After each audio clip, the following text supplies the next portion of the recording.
नशेड़ी दामाद और सास का चक्कर। सेजल अपने घर पर एक पंडित को बुलाती है, जिसके बाद वह पंडित से कहती है, देखिए पंडित जी, मुझे मेरी बेटी के लिए एक अच्छा सा रिश्ता चाहिए ताकि मेरी बेटी शादी के बाद हमेशा खुश रहे। अरे बहन जी, मैं कई सारी फोटो लेकर आया हूँ लड़कों की, जो आपको पसंद हो आप पसंद कर लो। इनसे अच्छे रिश्ते तो हो ही नहीं सकते। सेजल जैसे ही लड़कों की फोटो उठाकर फोटोज देखती है, उसे उनमें से एक भी फोटो अच्छी नहीं लगती, जिसके बाद वह पंडित जी से कहती है, ओहो पंडित जी, आपको मैंने कहा था कि सबसे अच्छी और बेस्ट रिश्ते मेरी बेटी के लिए लेकर आना, लेकिन जरा इन लड़कों की शक्ल तो देखो, इनसे अच्छे तो बंदर लगते हैं। बंदर और मैं अपनी इकलौती बेटी की शादी किसी कंगारू से नहीं करूंगी। अरे बहन जी, आप बहुत मजाकिया हो। अगर आपको लड़के पसंद नहीं आए हैं तो कोई बात नहीं, मैं और लड़कों की फोटो भिजवा दूंगा। ऐसा कहने के बाद पंडित सारी फोटोज उठाता है और अपने झोले में रखकर वहाँ से चला जाता है। उसके जाते ही श्रेया आ जाती है। अरे माँ, क्या हुआ? ये पंडित जी घर पर किस लिए आए थे? अरे मेरी बेटी, मैंने ही इन्हें घर पर बुलाया था। अब तू शादी के लायक हो गई है, इसलिए मैं तेरे लिए एक अच्छा सा रिश्ता ढूंढ रही हूँ। ये सुनते ही श्रेया बहुत खुश होती है, जिसके बाद वह अपनी माँ से कहती है, माँ, आपको मेरे लिए रिश्ता ढूंढने की कोई जरूरत नहीं है, क्योंकि मैंने पहले ही एक लड़के को पसंद कर लिया है। क्या ये सच है? अगर ये सच है तो मुझे मेरे दामाद की फोटो दिखा। श्रेया अपने फोन से तुषार की फोटो अपनी माँ सेजल को दिखाती है। तुषार को देखकर सेजल मना नहीं कर पाती। अरे वाह, आखिरकार तेरी पसंद बिल्कुल मेरी पसंद की तरह ही है। जैसी पसंद माँ की, वैसी पसंद बेटी की। सेजल कुछ ही समय में अपनी बेटी श्रेया की शादी तुषार से करवा देती है। शादी के पहले दिन श्रेया अपने कमरे में अपने पति तुषार का इंतजार कर रही होती है। ओहो, कब से मैं यहाँ तुषार जी का इंतजार कर रही हूँ और वो हैं कि अभी तक आए ही नहीं हैं। क्या उन्हें अपनी पत्नी की जरा भी चिंता नहीं है? लगता है उनके सभी दोस्त उन्हें घेर कर बैठे हैं। मैं ही उनके पास चली जाती हूँ। श्रेया बाहर आकर अपने पति को उसके दोस्तों के साथ शराब पीते हुए देखती है। अरे ये सब क्या चल रहा है तुषार? क्या तुम भी शराब पीते हो? अरे मेरी जाने मन जाने जिगर, इतना क्यों भड़क रही हो? मैं तो बस 2 बैगी मार कर आ रहा था। चलो चलते हैं कमरे में और पलंग तोड़ते हैं। तुषार के अंदर से शराब की बदबू आ रही होती है, जिसके चलते श्रेया अपने कमरे में चली जाती है और दरवाजा बंद कर लेती है। अगले दिन जैसे ही सवेरा होता है, श्रेया रोते हुए अपनी माँ को कॉल करती है। माँ, मुझे लगा था कि तुषार जी बहुत अच्छे हैं, लेकिन वो तो एक नशेड़ी है। मेरी जिंदगी तो बर्बाद हो गई माँ, अब मैं क्या करूँ? अरे नहीं बेटा, थोड़ी बहुत तो हर कोई नशा करता है, कोई बात नहीं, समय के साथ तुषार को ये बात समझ आ जाएगी। लेकिन तू अपनी घर गृहस्थी बेकार मत करना। सेजल माँ होने के नाते अपनी बेटी को उसके रिश्ते के प्रति समझाती है। तभी श्रेया को उसकी सास के कमरे से अजीबोगरीब आवाज आने लगती है। माँ, मैं फोन रखती हूँ, मुझे कुछ जरूरी काम है। ऐसा कहकर श्रेया फोन रख देती है, जिसके बाद वह अपनी सास का दरवाजा खटखटाने लगती है। माँ जी, क्या परेशानी है? अंदर सब कुछ ठीक तो है ना? हाँ हाँ बहू, मैं बिल्कुल ठीक हूँ। जा तू नाश्ता बना ले, मैं अभी आती हूँ। गायत्री की बात सुनने के बाद श्रेया रसोई में जाकर नाश्ता बनाना शुरू कर देती है। कुछ देर में गायत्री के साथ एक विमल नाम का आदमी आता है, जिसे देखकर श्रेया कहती है, अरे माँ जी, ये कौन है? इन्हें तो यहाँ मैंने पहले कभी नहीं देखा। अरे बहू, ये तेरे बाबूजी के सबसे खास दोस्त है। तेरे बाबूजी के बाद इन्होंने ही घर को संभाला है और तुषार को भी। तभी तुषार भी वहाँ आ जाता है। उसे रात के हैंगओवर में देखकर श्रेया उससे कहती है, क्यों तुषार जी, रात का हैंगओवर अभी तक नहीं उतरा है क्या? श्रेया, तुम मेरे बारे में गलत समझ रही हो। ये तो मेरे दोस्तों ने जबरदस्ती मुझे दारू पिला दी। मुझे पागल मत बनाओ, मैंने देखा था कि आप अपनी मर्जी से शराब पी रहे थे। अरे बेटा, कितनी बार समझाया है कि ऐसे काम पत्नियों के सामने नहीं करने चाहिए। विमल की बात सुनने के बाद श्रेया अपने मन में सोचती है, वैसे तो माँ जी कह रही थी कि विमल जी ने तुषार जी को पिता की तरह संभाला है, लेकिन अगर ऐसा होता तो ये मेरे पति को ऐसे शिक्षा कभी ना देते। वो ऐसा सोच ही रही थी कि तभी विमल कहता है, अरे गायत्री जी, चलिए हमें सत्संग जाना है।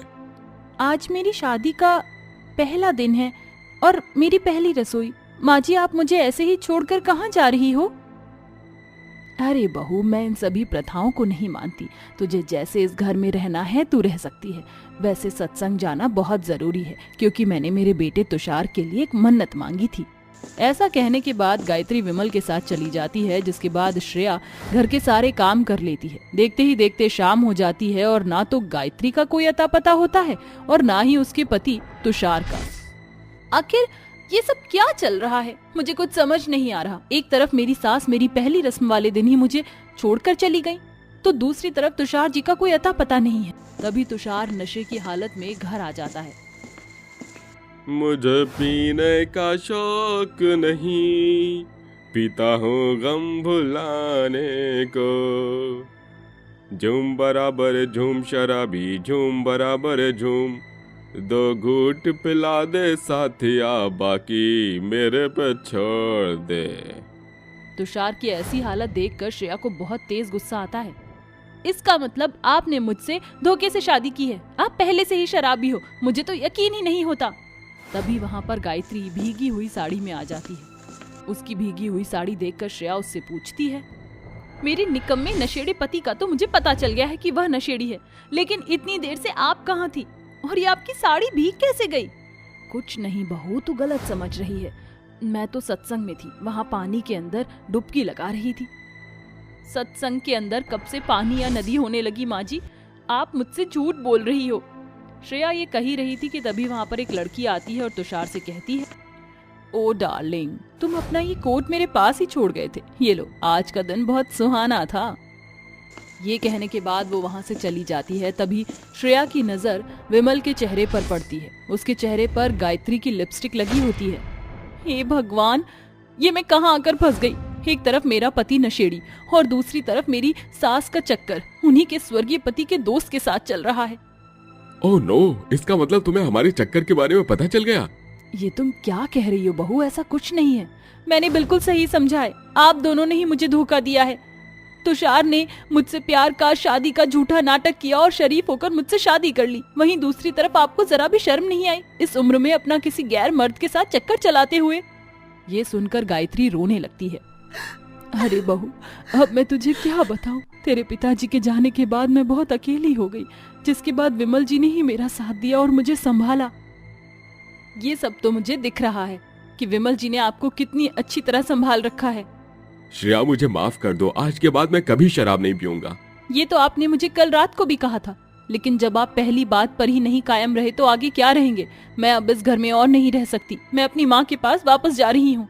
श्रेया अपने कमरे में जाती है और अपना बैग तैयार करके ससुराल को छोड़ देती है और अपनी माँ के घर पहुँच जाती है।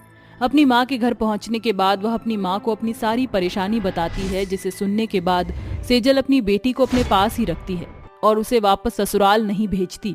कुछ ही समय बाद श्रेया एक स्कूल में टीचर बन जाती है और खुशी खुशी अपनी माँ के साथ रहने लगती है।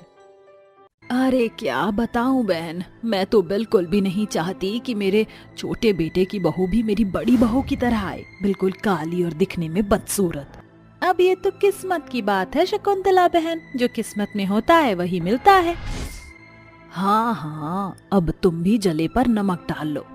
बहन, तुम ही तो कहती थी कि तुम अपने बेटों के लिए ऐसी बहू लाओगी कि पूरे मोहल्ले में उनकी खूबसूरती का मुकाबला कोई नहीं कर पाएगा।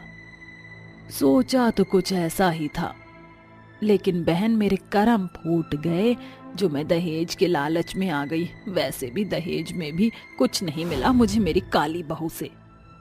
तो नहले पर दहला हो गया शकुंतला बहन।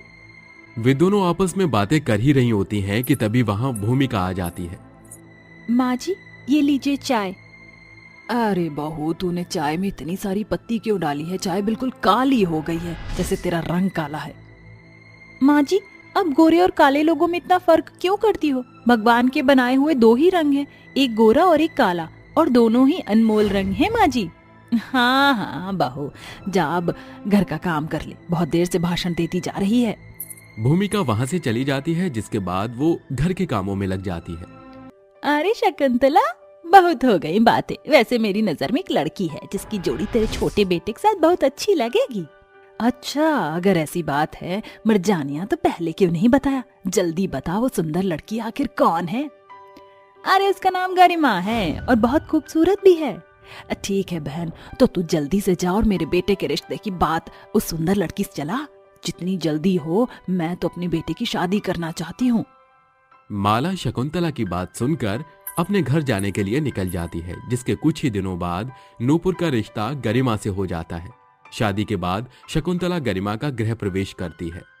अरे आओ बहू, अंदर आओ, तुम्हारे जैसी खूबसूरत बहू का स्वागत है घर में। गरिमा चावल का कलश पैर से लुढ़का के अंदर आ जाती है, जिसके बाद शकुंतला अपने गले से हीरो का हार उतारती है और गरिमा को देते हुए कहती है, ये ले बहू, ये हमारा खानदानी हार है।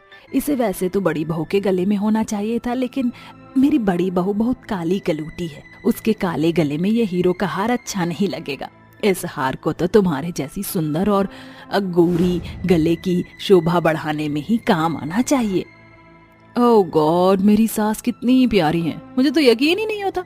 इस हीरे के हार को देने के लिए बहुत शुक्रिया सासू माँ जी। ऐसा कहकर वो अपने कमरे में चली जाती है। वहीं दूसरी तरफ भूमिका को बहुत बुरा महसूस होता है, जिसके चलते वो अपने मन ही मन सोचती है, आखिरी बार मैंने माँ जी से ये हार मांगा था, लेकिन माँ जी ने मुझे अपना ये हार नहीं दिया था। तभी शकुंतला उसके पास आती है।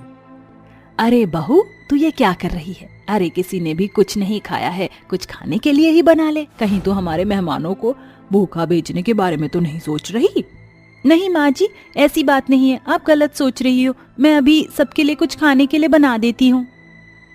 भूमिका ऐसा कहकर रसोई में चली जाती है, जिसके बाद वो सबके लिए खाना बनाती है और उन्हें खाने के लिए भी दे देती है। लेकिन नूपुर खाना नहीं खाता और वो अपनी भाभी से कहता है, भाभी जी, मुझे आप मेरा खाना प्लेट में दे दीजिए, क्योंकि मैं अपनी पत्नी गरिमा के साथ खाना कमरे में ही खाऊंगा। भूमिका खाने की प्लेट में खाना डालकर नूपुर को दे देती है, जिसके बाद नूपुर खाना लेकर अपने कमरे में चला जाता है। वहीं दूसरी तरफ बेचारी भूमिका सबको खाना खिलाने के बाद आखिरी में अकेली रह जाती है। सबने खाना खा लिया है, बस मैं रह गई। भूमिका अपना खाना लेकर अपने कमरे की तरफ जा रही होती है, तभी उसकी नजर नूपुर के कमरे की तरफ जाती है। उसके कमरे का थोड़ा सा दरवाजा खुला होता है। अरे बेबी, तुमने तो कुछ खाया ही नहीं, ये लो खाना खा लो, उसके बाद हम अपनी सुहागरात भी मनाएंगे। डार्लिंग, पहले तुम मेरे पैर दबाओ, मुझे मेरे पैरों में दर्द हो रहा है।